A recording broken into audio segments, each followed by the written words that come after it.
Good morning students. Fourth chapter के अंतर्गत मांग की लोच का जो अध्ययन कर रहे थे हम आज मांग की लोच को मापने की विधियों का अध्ययन करेंगे। मांग की लोच को मापने की विधियां तीन प्रकार की होती हैं। ये हमारा टॉपिक ही मांग की लोच को मापने की विधियां हैं। तीन विधियों की सहायता से मांग की लोच को मापा जा सकता है। पहली विधि को हमारे द्वारा आनुपातिक या प्रतिशत विधि कहते हैं। इसमें गणितीय सूत्र का प्रयोग किया जाता है।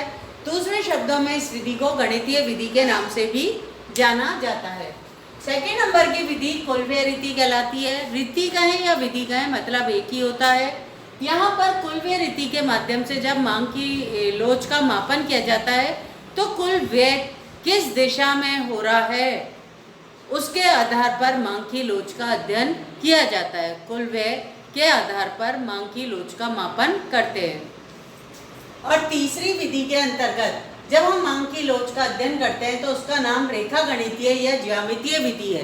रेखा गणितीय ज्यामितीय विधि का मतलब होता है कि एक चित्र जो इसमें मांग वक्र दिया हुआ है उस मांग वक्र में मांग की लोच का अध्ययन करना है दो बिंदुओं के बीच में। तो क्या लोच है इसका भी अपना एक फॉर्मूला होता है। हम इसमें आगे बढ़ते हैं। मांग की लोच को मापने की विधियों के अंतर्गत सबसे पहली विधि हमारी आनुपातिक या प्रतिशत विधि है। मैंने आपको अभी बताया कि इसे गणितीय विधि भी कहते हैं। आनुपातिक या प्रतिशत विधि का फॉर्मूला होता है मांग की लोच को मापने का ईडी इक्वल टू मांग में अनुपातिक प्रतिशत परिवर्तन डिवाइड का साइन है आपके और फिर कीमत में अनुपातिक प्रतिशत परिवर्तन। ये जो मांग में अनुपातिक प्रतिशत परिवर्तन आपके दिया हुआ है इसे हम लिखें तो मांग में अनुपातिक प्रतिशत परिवर्तन कैसे लिखा जाएगा। परिवर्तित मांग Q1 का मतलब क्या होता है परिवर्तित मांग माइनस Q जो उसकी प्रारंभिक मांग है ना उसे Q1 के द्वारा डिनोट किया जाता है डिवाइडेड बाय Q का मतलब प्रारंभिक मांग इंटू 100 क्योंकि प्रतिशत परिवर्तन का अध्ययन कर रहे हैं इंटू 100 डिवाइड का साइन आ गया फिर ये वाला। कीमत में अनुपातिक प्रतिशत परिवर्तन को मापने के लिए P1 minus P divided P into 100 का अध्ययन किया जाएगा। यहाँ पर हमारे द्वारा ये जो 100 दे रखा है इसको हम आपस में काट सकते हैं। डिवाइड के साइन के इस साइड में इसको हम काट दें तो हमारा formula Q1 minus Q divided Q फिर बड़ा वाला डिवाइड का sign P1 minus P divided P आता है। इसे हम शॉर्ट में इस तरह से भी लिख सकते हैं Q1 माइनस Q इन दोनों का जो परिवर्तन है प्रारंभिक मात्रा और परिवर्तित मात्रा का परिवर्तन डेल्टा Q से डिनोट होता है और ये जो प्रारंभिक मात्रा है इसे Q के द्वारा डिनोट किया गया है। फिर ये बड़ा वाला डिवाइड का साइन और फिर उसके बाद P1 माइनस P को डेल्टा P से डिनोट किया गया है डिवाइडेड बाय P। 100 पहले ही कट चुका है। अब मांग की लोच का formula delta Q divided Q फिर बड़ा वाला डिवाइडेड का sine delta P divided P हो जाता है।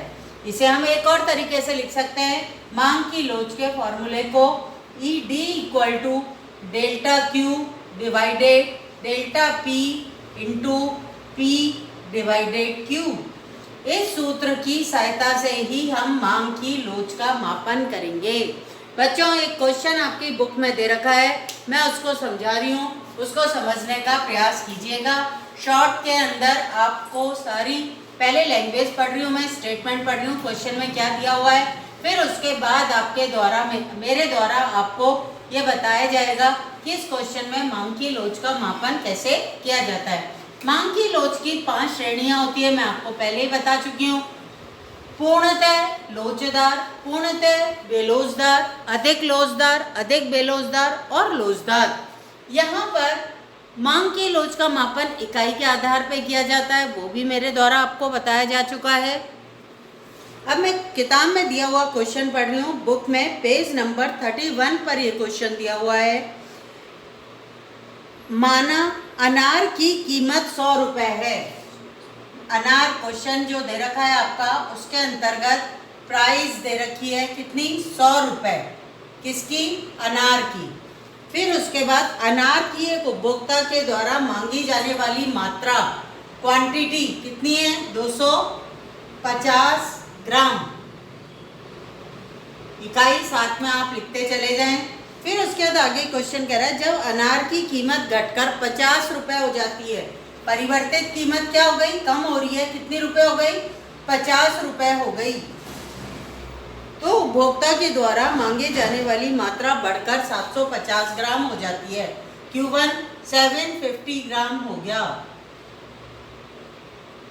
यहां पर आपसे पूछी गई है ED equal to question mark वस्तु प्रतिशत विधि द्वारा मांग की कीमत लोच ज्ञात कीजिए। प्रतिशत विधि के द्वारा कीमत लोच का अध्ययन करते हैं जब हम, तो हमारा फॉर्मूला वही वाला यूज होगा, चाहे आप इस तरीके से यूज कर लें Q1 minus Q divided Q, फिर P1 minus P divided P into 100, फिर यहाँ भी इंटू 100, 100 से 100 को काट दो बच्चों।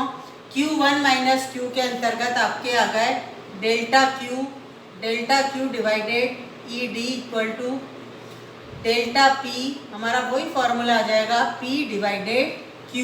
डेल्टा Q का मान हमारा कितना है यहाँ पर, delta Q equal to 750 minus 250, कितना हो गया बच्चों, 500 ग्राम।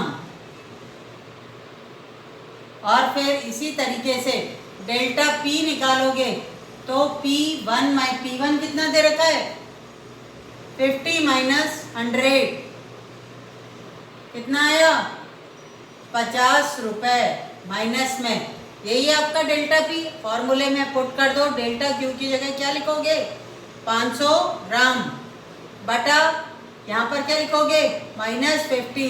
प्रारंभिक कीमत कितनी दे रखी है आपके, 100 रुपये। प्रारंभिक मात्रा कितनी दे रखी है, 250। 25 से कम 25, 25 दूनी 50, 50 से कम 50, 50 दूनी 100, 2 दूनी 4 बटा 1, भाग दोगे वही 4 आएगा। ED का मान कितना आया, 4। ED का मान 4 है।